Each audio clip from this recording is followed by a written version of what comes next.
தொடர் கனமழையால் கொடைக்கானல் ஏரியிலிருந்து உபரி நீர் அதிக அளவு வெளியேற்றப்படுவதால் பொதுமக்கள் கடும் அவதியடைந்து வருகின்றனர். இதுகுறித்த கூடுதல் தகவல்களை நமது செய்தியாளர் மணி நேதாஜியிடம் கேட்கலாம். மணி நேதாஜி, சொல்லுங்க, தொடர் கனமழையினால கொடைக்கானல் ஏரியிலிருந்து தொடர்ந்து அதிக அளவு உபரி நீர் வெளியேற்றப்படுது.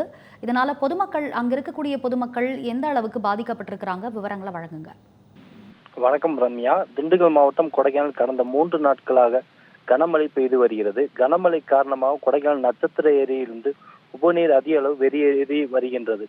மேலும் இதன் காரணமாக ஏரிச்சாலையிலிருந்து தெரசா நகர், டோபிகானல், கல்லறைமேடு, சீனிவாசபுரம், வெள்ளி நீர்வீழ்ச்சி பகுதி வரை சுமார் 6 கிலோமீட்டர் தொலைவில் வரை ஆற்று பகுதி அருகாமையில் குடியிருக்கும் பொதுமக்கள் அரசு கட்டிடத்திலோ அல்லது பள்ளிக்கூடங்களிலோ தங்கிக் கொள்ளலாம் என ஒளிபெருக்கு மூலம் கொடைக்கானல் நகராட்சி தெரிவித்து வருகிறது.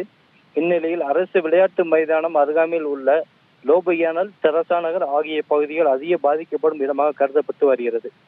நகராட்சி ஆணையாளர் மற்றும் வட்டாட்சி கிராம ஆர்வலர் நேரில் சென்று பார்வையிட்டு அப்பகுதி மக்களிடம் நகராட்சி அதிகாரிகள் உங்கள் நலன் கருதி நாங்கள் உங்களை பாதுகாப்பாக வைப்பதற்காக கொடைக்கானல் அரசு கட்டிடங்கள், அரசு பள்ளிகள் ஒதுக்கி வைக்கப்பட்டுள்ளனர்.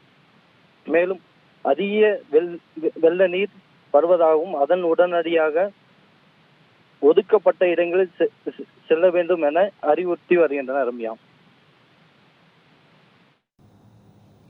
விவரங்களை வழங்கியமைக்கு நன்றி மணி நேதாஜி.